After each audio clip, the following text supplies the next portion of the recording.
I want to welcome everybody to this webinar on osteoporosis and exercise. My name is Judy Zacharias. I'm a physical therapy at PT at ACAC.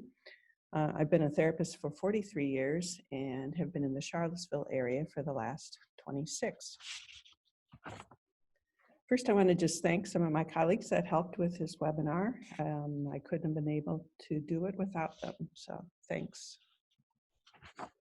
Okay, so what's bone? It's a living, growing tissue made mostly of a collagen protein that provides the soft framework, but also contains calcium phosphate, which strengthens and hardens that framework. Throughout our lifetime, old bone is removed and new bone is added in a continuous process. From childhood to sometime in our 20s, bone is added at a faster rate than old bone is removed. So we build bone. Our bone density stays fairly static from our 3rd through 5th decades. At menopause, for women, with the loss of estrogen, we lose bone precipitously for 5 years and then more slowly for the rest of our lives. Osteoporosis can affect men as well as women, but many fewer in number. So for those who have osteoporosis, 80% are women and 20% are men. So here we can see a slide that shows the bone of a young person, probably in their 20s. And then on the right, the bone of a person with osteoporosis. So let's talk a little bit about the risk factors for osteoporosis. As I mentioned, women are more commonly going to have osteoporosis than men. As we age, the incidence of osteoporosis increases. People that have small frames and are thin-boned are at an increased risk. Caucasians and Asians are much more likely to have osteoporosis than Latinos or African American persons. Smoking lowers estrogen in the body and affects calcium absorption and thus the bone. So the same is true of excessive alcohol intake. So it's thought that more than 2 to 3 ounces of alcohol a day is damaging to the bone. Certain medications, such as corticosteroids and anti-seizure medications, as well as some others, can cause bone loss. And certainly our diet can affect our intake of calcium and vitamin D. So most of these risk factors we cannot change, but the ones we can change would be to stop smoking, limit our alcohol intake, and make sure we're getting an adequate diet. But how do we know if we have osteoporosis? Because it's a silent disease. Oh, excuse me, I'm sorry. So you can get your calcium from milk products, from dark green leafy vegetables, sardines and salmon, particularly with the bones, almonds and tofu. And vitamin D we get from the sun, from egg yolks, saltwater fish, and liver. So as I said, it's hard to know if you have osteoporosis unless you have a bone density test. And that's called a DEXA scan. And it can tell you if you have osteopenia or osteoporosis. It can predict your future, predict your chance of breaking a bone in the future. Repeated scans let you know if your bone density is improving, getting worse, or staying the same. And it can tell you how well an osteoporosis medication is working. If you look at the graphic on the right, it shows the T-score and what that means. So a normal T-score is 0.0. Okay, and that would be the bone density of a young person. And anywhere from the range of minus 1.0 to plus 1.0 is considered normal. Now we get into low bone mass or osteopenia between the range of -1.0 and -2.5. And then osteoporosis is -2.5 and below.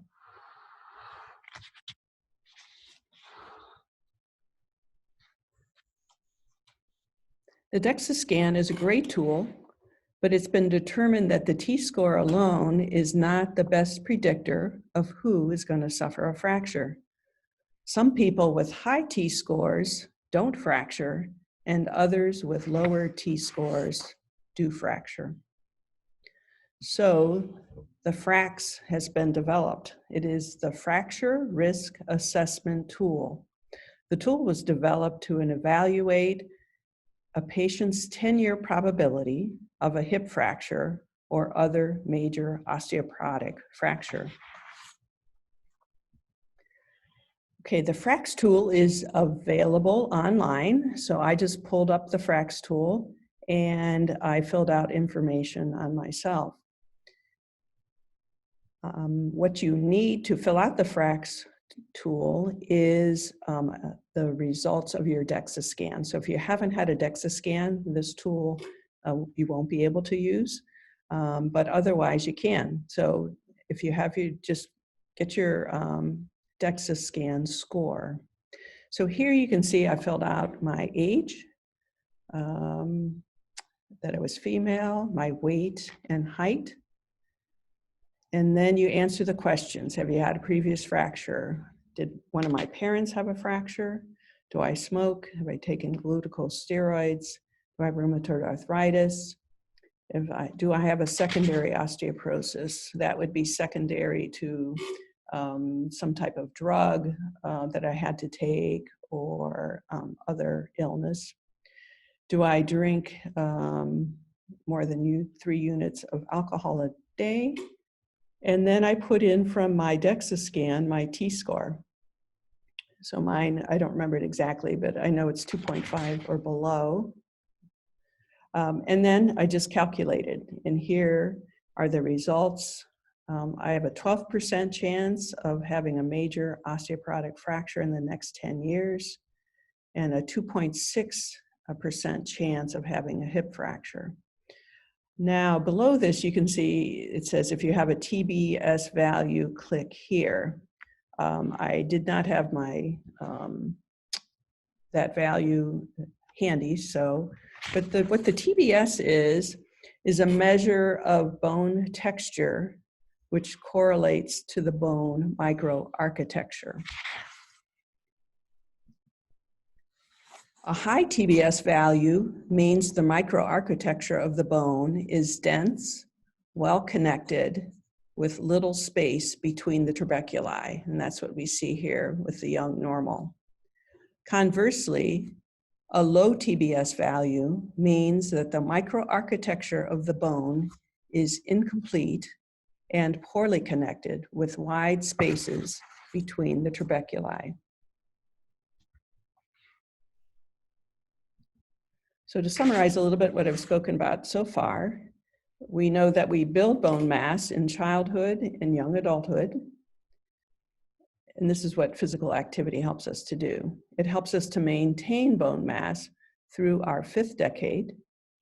And then it helps to attenuate bone loss after 50 and to reduce falls and fractures in our elders.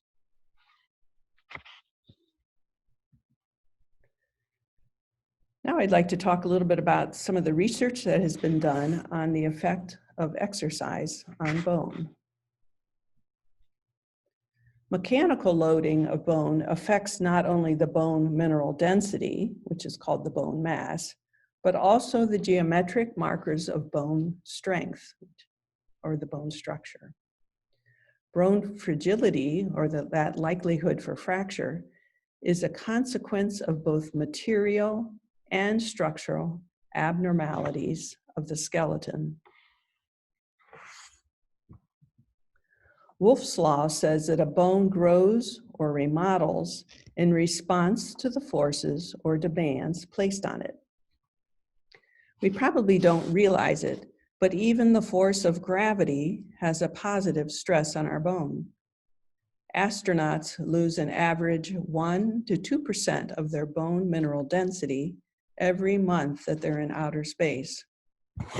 Here on Earth, once we've reached our peak bone mass in our 20s, we need physical activity to fight the body's natural tendency to lose bone mass over time. Bones need forces applied to them in different ways. They need compression, tension or attraction, rotation, shearing, and bending. For bone growth to occur, bone tissues must be exposed to loads which exceed those experienced during normal daily life. Now, I'm not suggesting weightlifting as this lady is doing for most of us, including myself, but we must keep this principle of adequate loading of bone in mind. I'm going to share a couple of other bone research facts which seem possibly dangerous to put into practice, but stay with me and we'll sort all of this out. Bones respond to moderate to intense exercise performed with high speed over short intervals of time. In rat studies, strain rate has been shown to be as important as the magnitude of the strain. Jumping activities have high strain and high magnitude. In rats, 5 jumps per day increased bone mass and strength. 10 jumps per day elicited no further benefit. If an adequate intensity of loading is achieved, relatively few repetitions of a movement are needed. Bone adapts to customary patterns of loading, such as the direction of movement and the load applied. An example of the direction of movement would be looking at jogging versus tennis. So jogging is very linear, it goes in one direction, where tennis, you're moving in all different planes of motion. And as an example of load application, let's take a bicep curl as an example. If I lift the same 4-pound weight for 3 months, there may be an initial effect on the bone density and microarchitecture, but the bone then gets used to that load and no further change in the bone occurs. So to summarize, we need loads that exceed those in normal daily activities. The speed of contraction is important. Fewer repetitions with higher resistance seem to be better than more repetitions with a lower resistance. And variance in the direction of the load application is important, as well as a variance in the amount of the load. Okay, we've got our information. Let's start exercising. But wait, what might not make launching right into exercise the best idea? Some people with osteoporosis are in their 50s and others are in their 90s. Some of these people are regular exercisers at all different levels, and some are mostly sedentary. Some people have osteoarthritis of the hip, knee, shoulder, wrist, and thumb, and others none. Some people have good balance, and others need the use of a cane or walker. Some people have had a spinal fracture, and some others fractures, or some other fracture, and others not. So we need to step back and stop thinking about our bones for a minute and use our brains. Any new exercise needs to be started slowly and progress slowly. If you've been exercising at a high level, then you may be able to more quickly adapt your exercise program to include some of these research facts presented today. If you haven't been exercising much at all, it's best to start at the very beginning, because if you do too much too quickly and hurt yourself, then you'll set yourself back.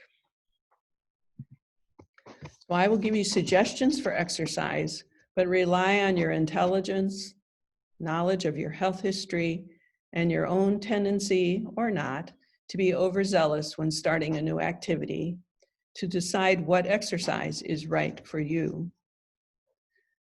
Some of us may not have a lot of experience with exercise or exercise progression, and others may have tried exercise in the past and run into problems with pain.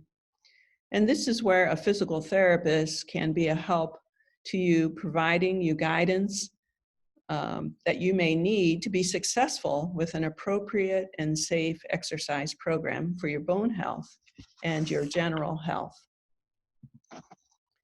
Physical therapists are well equipped to help you determine what exercises are best for you, taking into consideration your health history and comorbidities such as arthritis, rotator cuff problems, bursitis, or any other number of problems. Okay, here are some guidelines to follow when starting an exercise program for your bone health or to evaluate your present exercise program. We want that cardiovascular exercise done in weight bearing, which means essentially on your feet. Strength training is site specific. So an exercise you do for the shoulders is not going to help the bone density in your hip necessarily. So you want it to be specific to different parts of the body. Strength training should be done 2 to 3 times a week. We need to remember that bones like novel stresses. The higher the impact and rate of speed of the exercise, the better for the bone. And short bouts of strengthening exercise are better than longer periods of the same. In terms of our aerobics, for low impact aerobics, you can use the elliptical trainer, a stair step machine or stair climbing machine. Certainly walking on a treadmill or outside is beneficial. We want that walking to be as fast as you're able to do comfortably because there's more pounding with greater speeds. And outside, I think as well, it's easier to get a little bit more impact, as I think many treadmills by design attenuate some of the shock to our legs. Hiking is not a lot of impact, but certainly is a strenuous exercise and good for the heart, and it's done on your feet.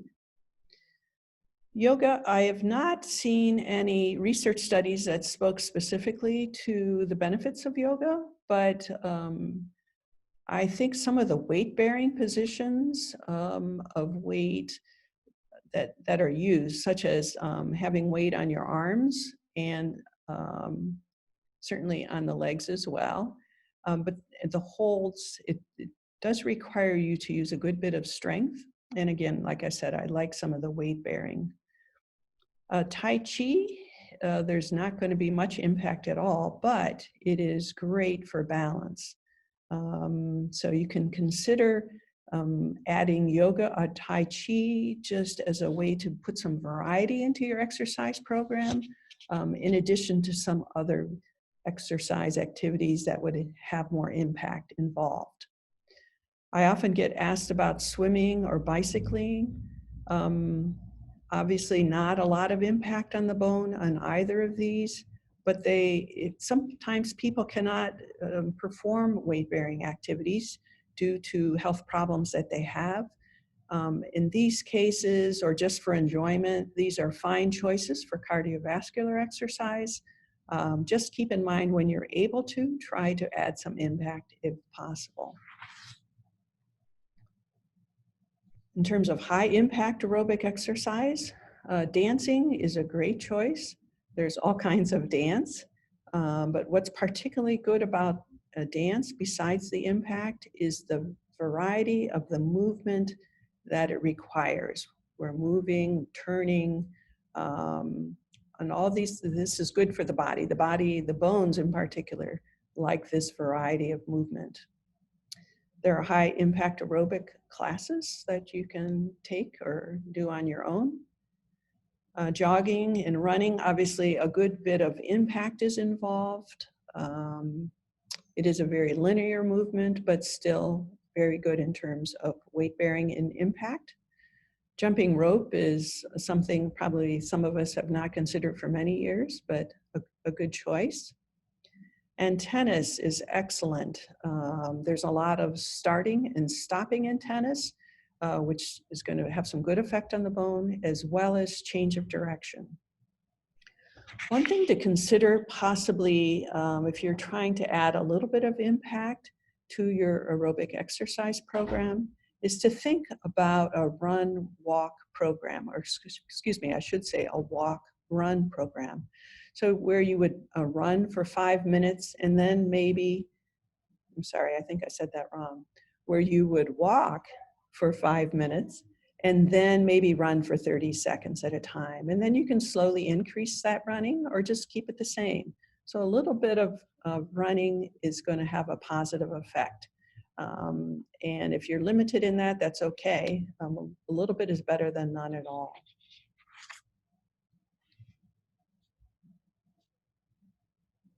In terms of weight training, we want to do that 2 to 3 times a week and involve all major muscle groups. You might consider 1 to 2 sets of 3 to 5 repetitions at a faster speed with a heavier weight. But remember that this does not apply to all exercises or to people who are just beginning exercise. Speed can be a little bit dangerous in terms of you're more likely to hurt yourself. But if you're an exerciser you've been doing a certain exercise for a period of time, particularly with a weight machine, then it's fine to add some speed to that with a little bit more weight and fewer repetitions. You just need to make sure that you're keeping your correct form throughout. And if you're not sure about that, you can always ask someone to watch you when you're doing it. Then also it's good to do a set of repetitions at a slower pace and probably at a slower amount of weight as well. Okay, so the exercises that we're going to be seeing some exercise videos, and there'll sort of be a progression of the exercises in most of the cases. Those that would be better for a beginner, an intermediate, and then an advanced level. And some of it just depends on balance and strength as well. There is an exercise manual that comes with this webinar, and you'll see a link to it at the end of this webinar. But it more definitely delineates the beginner exercise, the intermediate exercise, and advanced exercise. Okay, so in the exercises, we're going to talk about what is a safe corner. So here we see Amber, and she is, so you want to find a free corner in your house. She has her feet about 6 inches from the wall, and you can see that the wall caught her safely. Now when her feet are out 12 inches, not so safe. So you want them about 6 inches from the wall, and you'll be pretty safe there. And then you want to place a chair in front, okay? That can help you if you lose your balance forward. For some of the exercises, you may not be holding onto the chair, you may, but this is a safe place to exercise where you can feel fairly confident that you're not going to hurt yourself. Okay, calf raises are very important for balance and walking both. So initially you might need to hold onto a chair to do your calf raises. But if your balance is good enough, I would encourage you to do them without holding on. Again, in that safe corner, you should be safe. Some people are going to be able to do a calf raise unilaterally, just on one leg. I would always hold on for doing that because this is a strength exercise. It's not a balance exercise in this case. So do hold on. And this is an excellent exercise.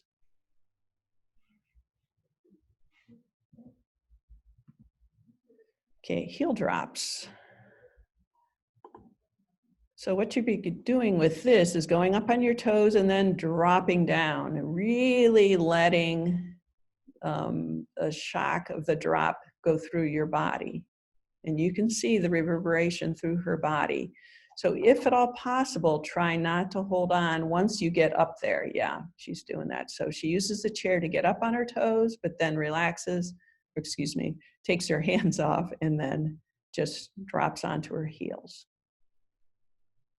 You can start with just a few heel drops. This exercise should not be done with someone who's had a spinal fracture. Other types of fractures probably would be fine if you'd had a hip fracture in the past, but not a spinal fracture. And you can start with just a couple of heel drops. There is some research that talks about trying to build up to 50 heel drops in a day. That seems like a lot and is a lot. Like you could do them throughout the day, maybe 10 at a time. But I would start with just maybe 5 or so, see how your body tolerates it, and then increase as you wish. Okay, sit to stand is a very important exercise. There was a research study that showed that those who can stand up without using their hands are much less likely to fall than those who need to use their hands to stand up. So you want to find I think it's good to do it with an armchair just in case you come down a little awkwardly, that an armchair would keep you a little bit safer. So you want to try not to use your arms. If this regular height of chair is too difficult for you, then you might put a cushion or a large book on the chair, and that would raise you up a little bit higher. Another way to do it is to use a pneumatic office chair. They roll though, so you want to roll that chair right into a corner. And but what's nice about the pneumatic chair is that it can be used at different heights. So you might start at the top, and then as you get stronger, you could lower the height of that chair. But please do use that in a corner.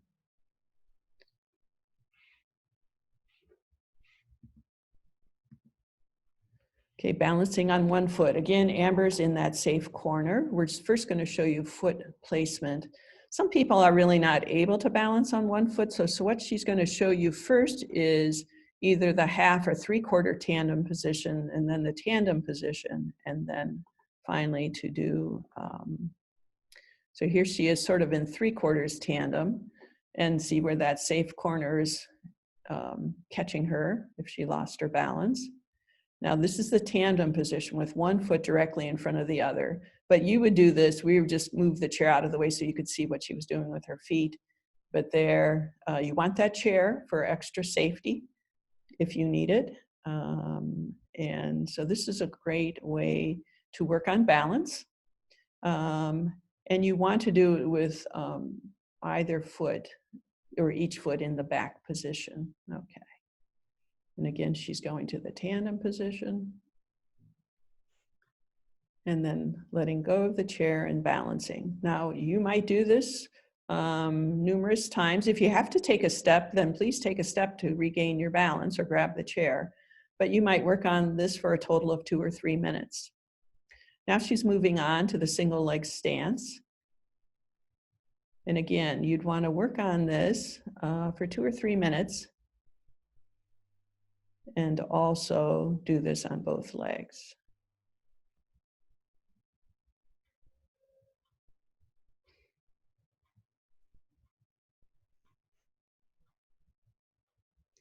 Now, a progression of this, let's say you're pretty good at this, then you can stand on one foot and then slowly do head turns to the right or to the left.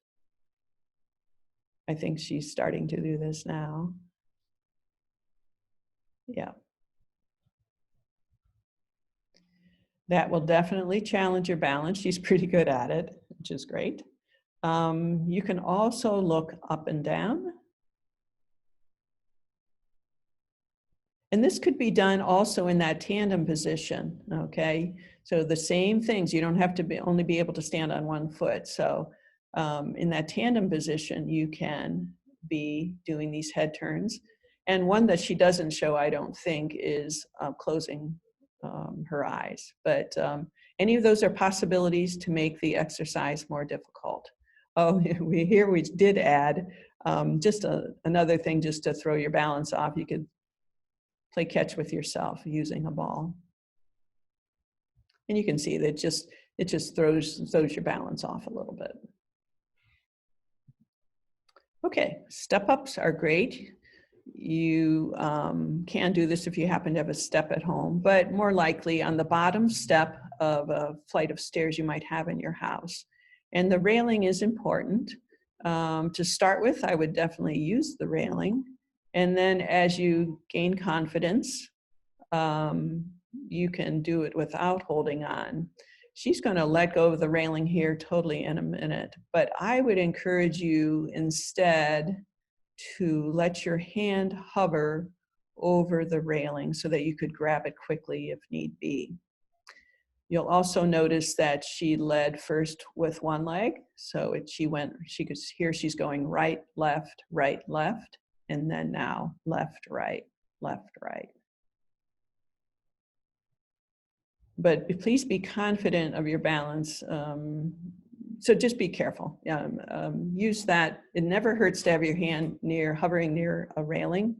Typically on a flight of stairs, myself, and I'm not suggesting this for other people, but I usually don't hold on to the railing, but I have my hand right above it because you never know when you're just going to catch your foot slightly, and then you don't want to be going down a flight of stairs. Okay, here she's using a slider, a furniture slider underneath her right foot. We'll see it in a second more clearly. You can buy these at Lowe's or Walmart. There are some sliders that can be used on carpeting and other sliders that are used on wood floor that are felt backed. I've also had patients use just a washcloth under their foot if they're going to do it on tile or linoleum or wood flooring. If you need to be in the safe corner, please do so. And what you want to do is keep that left knee or the stance leg knee unlocked, and the opposite then leg is going to just make some circles. It's good to do these slowly. You can do them fast and not really require much balance, but you really want to do them slowly. It just requires much more. Some people will not have to use the safe corner or have any because their balance is good enough, but just be careful. You want to be safe. If you have any doubts, use the safe corner. Okay. It looks like a simple exercise, but it actually is much tougher than it looks, and it's good for people of all ages.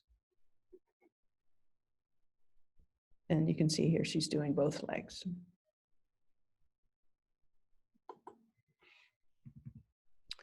Okay, the reverse lunge. Here again, she's using a slider.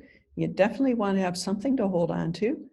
You might be able to hold on to a very solid chair or place your hand on a counter. This is great strengthening of the legs. If you trust your balance enough, you can do it without holding on. Very good. And you'd want to do that with both legs. All right, the bicep curl. Here, Amber's doing with TheraBand. But it looks like she doesn't have quite enough resistance. So what she's going to do is just move her hand down on the band. Also notice too that she's keeping her elbow directly at her side. People commonly will let that elbow come forward, and you don't want to do that. You're going to do it on both sides.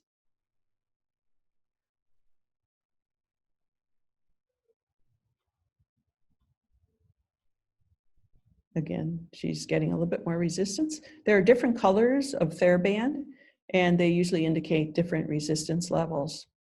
You can also do your bicep curls with dumbbells. Those are a little easier to progress if you have access to dumbbells of different weights. Otherwise, TheraBand is a fine choice.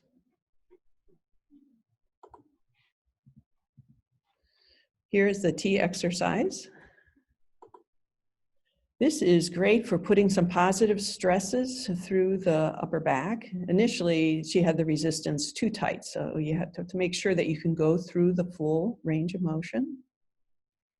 But it is an excellent exercise, as I said, for putting positive stresses in the thoracic region. So that's the wrong way to do it. Here's the proper way.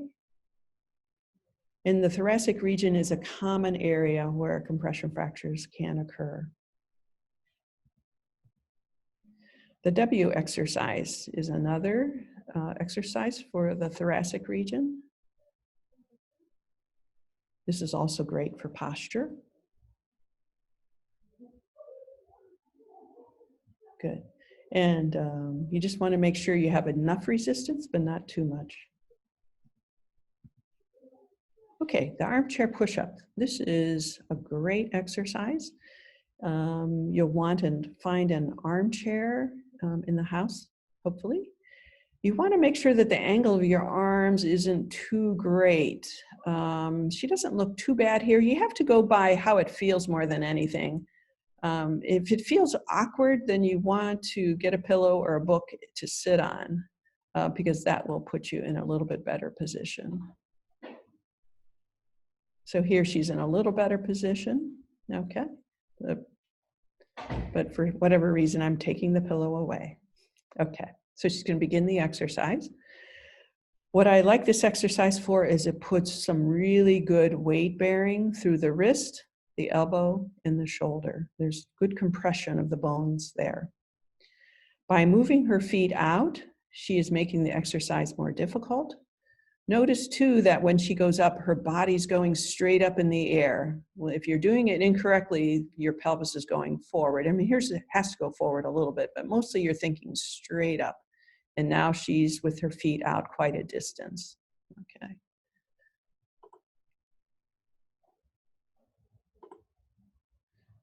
So this would be the easiest.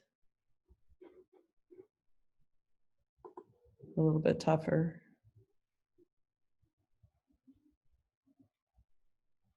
Okay. All right, that might have been the toughest position. Okay. But so you can, oh, there you go. So you can really make it quite a difficult exercise. When I have my feet out a good little ways, I can hardly do it.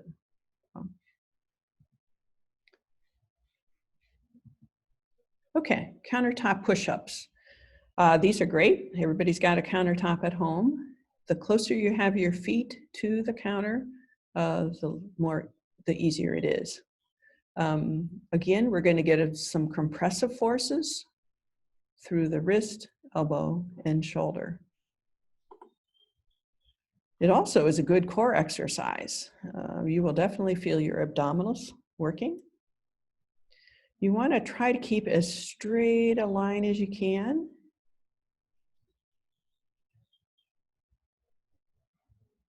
And Amber's doing a pretty good job of that. She might be letting her bottom go out back a little bit.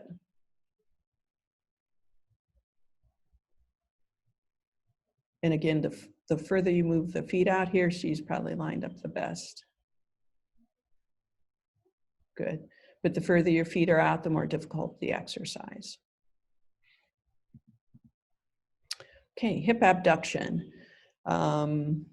This may look like a relatively simple exercise, but it actually is challenging if it's done well. For those of you that it's easy, you can add a weight around your ankle, and that would add some resistance. The most important thing is getting yourself really on your side and lined up well. And you want to go straight up in the air. The tendency is for people to bring their leg up but forward. You want to keep that leg in alignment with the rest of your body. Okay, you can see how well she's lined up all the way pretty close to head to toe. Okay, and like I said, you can add a weight for some extra resistance. In the exercise handout, you'll see an intermediate exercise. Somehow it was left out of this video. This is the advanced, where you would have some ankle band, a TheraBand around your ankles, and you can do some walking side to side. But you'd want to make sure your balance is pretty good. You could walk along a counter and rest your hands on the counter, and that would be a relatively safe thing to do.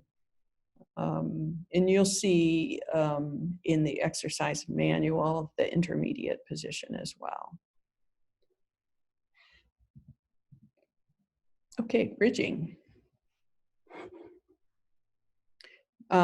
Bridging probably is best done on a firm surface, but if you really have difficulty getting down to the floor, it is acceptable to do it on a bed.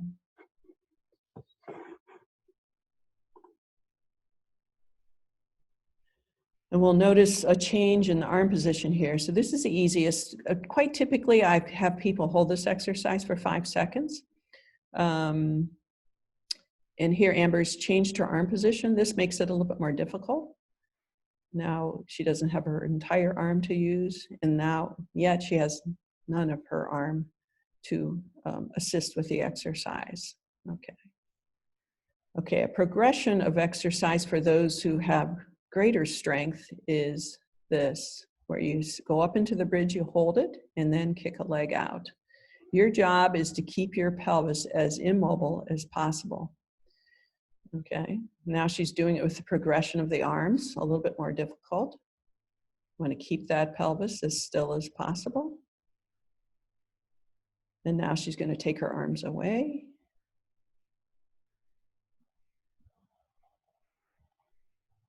Good, much more challenging. If you find that your pelvis is rotating when you're doing this, then it means if it's really moving, then it's too hard for you and you need to bring your arms down, okay? So don't make it harder than, I think you get the most out of an exercise if it's with the right amount of challenge. Don't, as you get stronger, you'll be able to challenge yourself more. It's better to start with the easier and then work up slowly.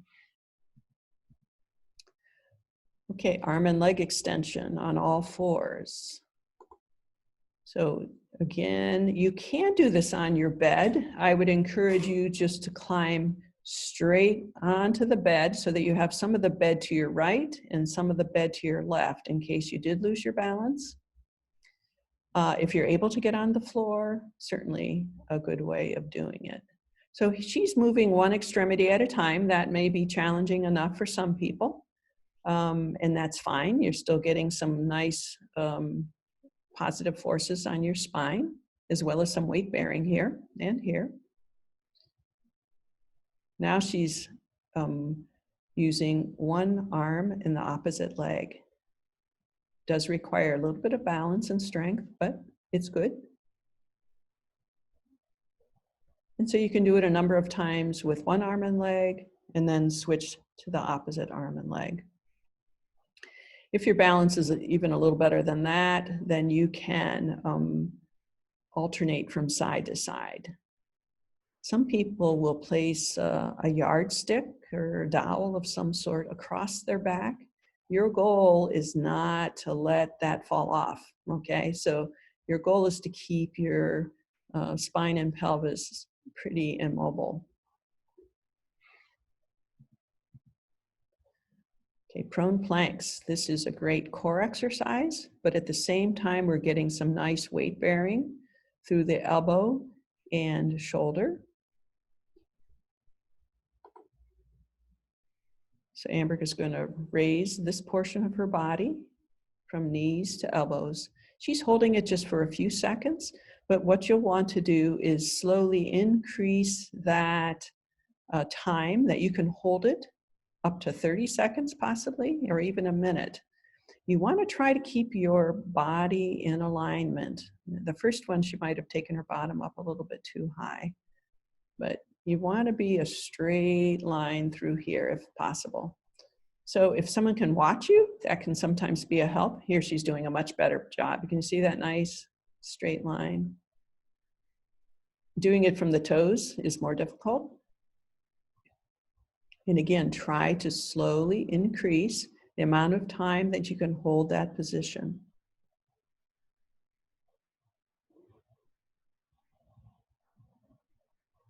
A good core stabilizer. All right, the most advanced position is to do this from the hands and the toes. Again, look at her alignment, very good. Okay, she's keeping her head in a good position.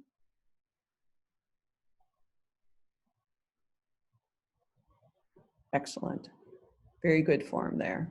Okay.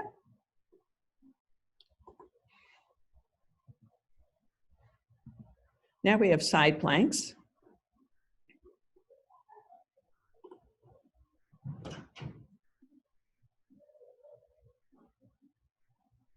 Okay, so again, some nice weight bearing through the elbow and shoulder. You want to make sure that your shoulder blade, that you're sort of pushing yourself up. You're not sort of hanging on your shoulder blade up here. She's doing it well, so I can't show you the not doing it well. She's doing it from her knees here. She's got some nice alignment through this area. A progression is to do it from the feet. And again, a nice line. So as you're able, slowly increase the time that you're able to hold this position. And of course, with side planks, you're going to do it on each side. You may be surprised that one side it's much easier than the other. That's not too uncommon.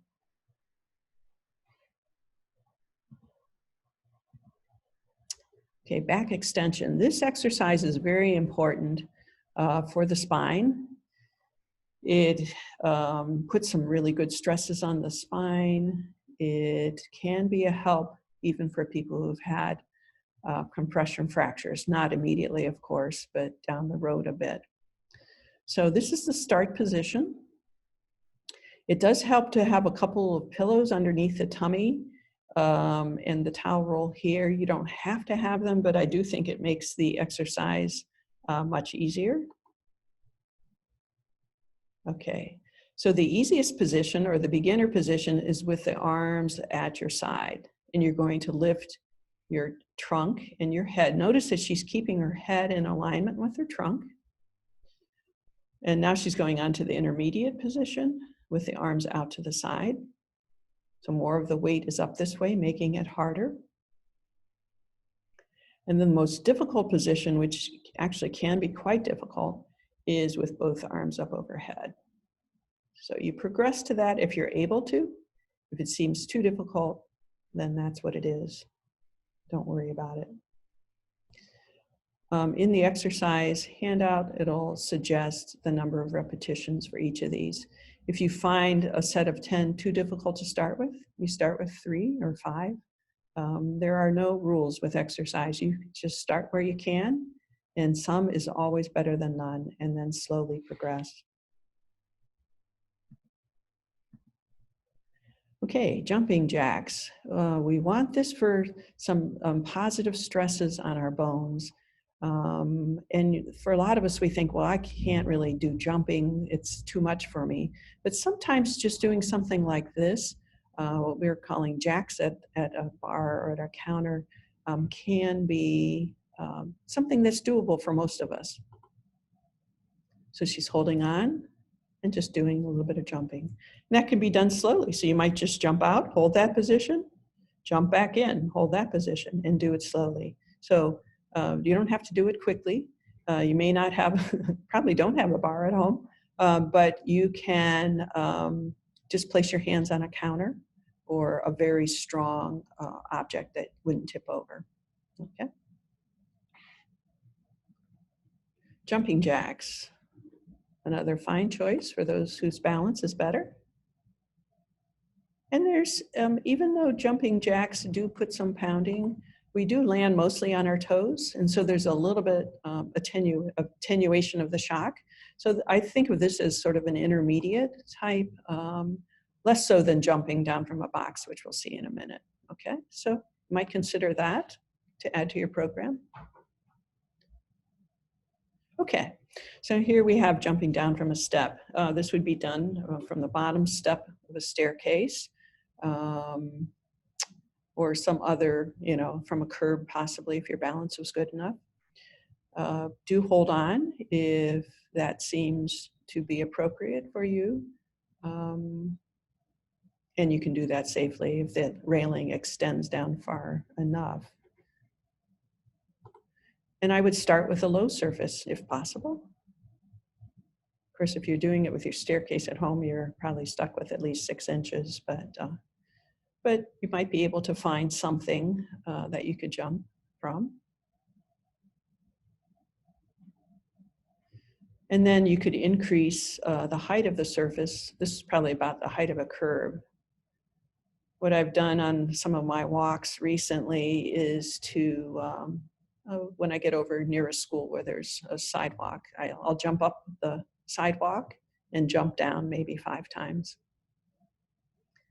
So it's a way to add some impact to your bones, and you know, even a few are going to be of benefit. Remember that rat study that showed 5 had some positive effects. So do use your head. Probably if you've had a compression fracture, this probably this is not indicated, but otherwise you're just going to have to make judgments about your own health.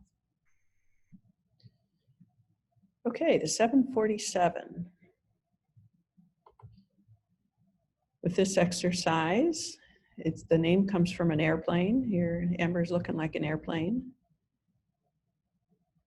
This is a great balance exercise. We would call this dynamic balance because you're moving while you're balancing.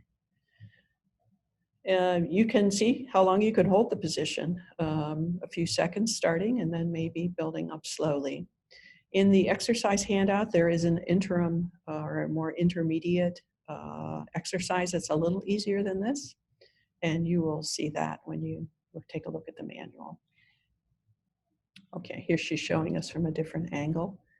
I find that it helps if you can somehow do it near a mirror. It really does help to see what you're doing, or have someone else look. It might be the safest thing. Sometimes you look at a mirror and down you go, so you don't want to do that. Okay. All right, I want to talk just a little bit about our base clinic here at PT at ACAC. This is at the Albemarle Square location.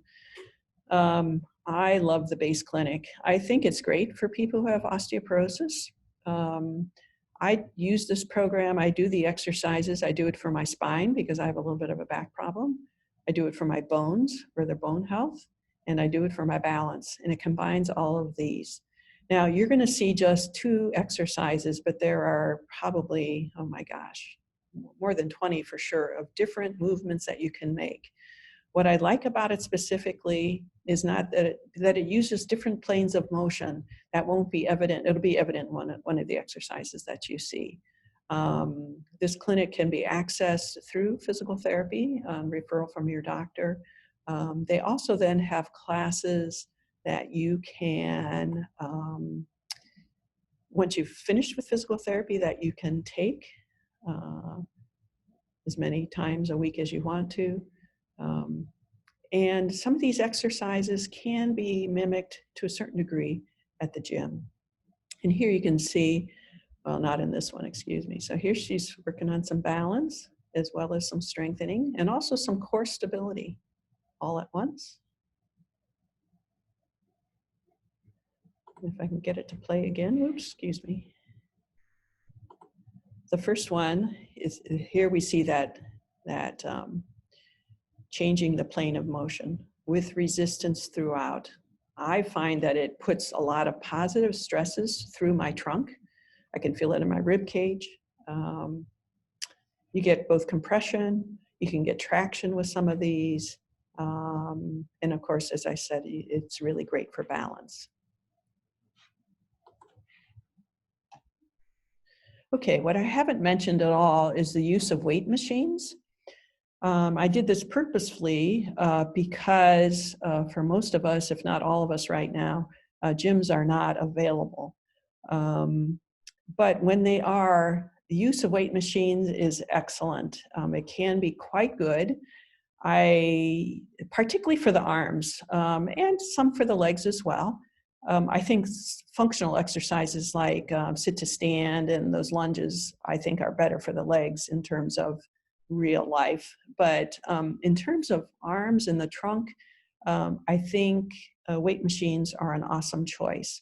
And possibly in the future, I may do a webinar about what machines in the gym are best in terms of our bone health. Okay, there are certain positions that should be avoided.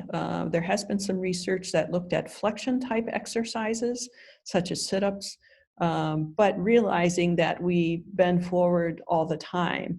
Bending forward with a load or picking up a load is a great stressor, not only on the back, but on the bones of the back. So sometimes if someone had a very fragile spine, bending forward would not be a safe thing to do. So you want to do it carefully. And Amber's going to show you first the wrong way and then the correct way.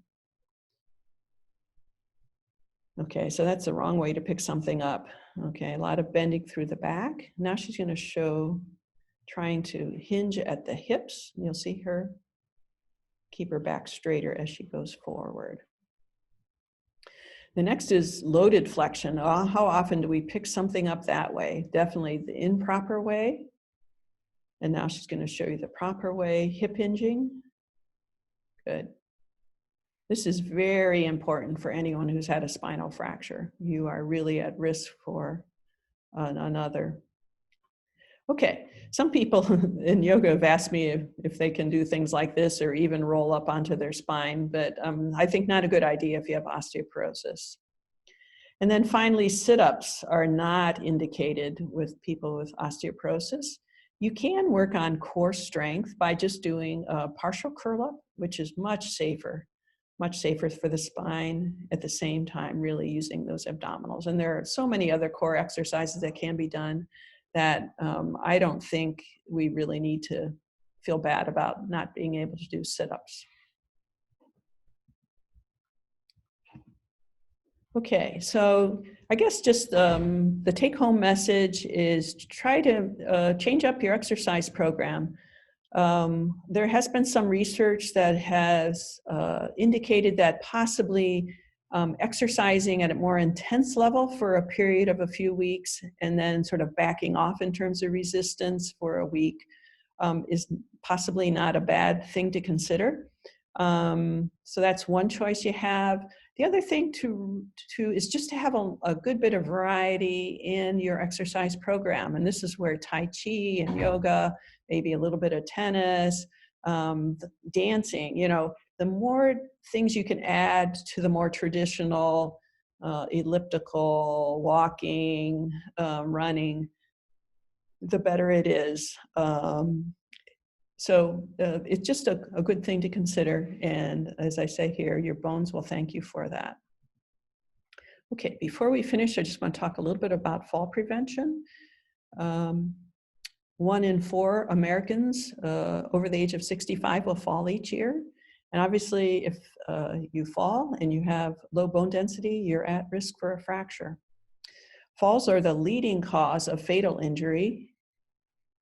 Falls are also the most common cause of non-fatal trauma-related hospital admissions among older adults. Falls carry a heavy quality of life impact. That fear of falling results in limiting activities and social engagement. It can result in further physical decline, depression, social isolation, and feelings of helplessness. And obviously, as I said before, if you have osteopenia and osteoporosis, a fall can result in a fracture. Of course, Even if you have normal bone density, you can still suffer a fracture if the force is great enough, but more likely with low bone density. Okay, so how can you prevent falls at home? I really take some time to think about this. I try to think about it every night before I go to bed.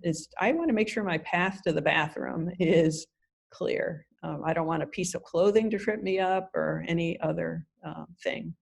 So clean up clutter. Make sure you have walkways that are free. You want to repair, remove tripping hazards. Throw rugs can be quite dangerous. Install grab bars by toilets, bathtubs, showers. You want a non-slip surface in your shower or bathtub. You want to make sure that there are handrails at all stairways and outside if possible. As we grow older, sometimes we really need to have a handrail outside, even if it's just one step. Adequate lighting is very important. And another thing about stairs is to make sure that you keep things off the stairs. It's commonly, oftentimes if we're going up or down, we'll think, well, let me just put that on the stairs and I'm going to take it upstairs the next time I go, or vice versa. I had a patient the other day who was carrying something and she was just going down a step or two to the garage and she forgot that she had put a bucket there and she went down. Thankfully, she didn't hurt herself, but so be careful of that.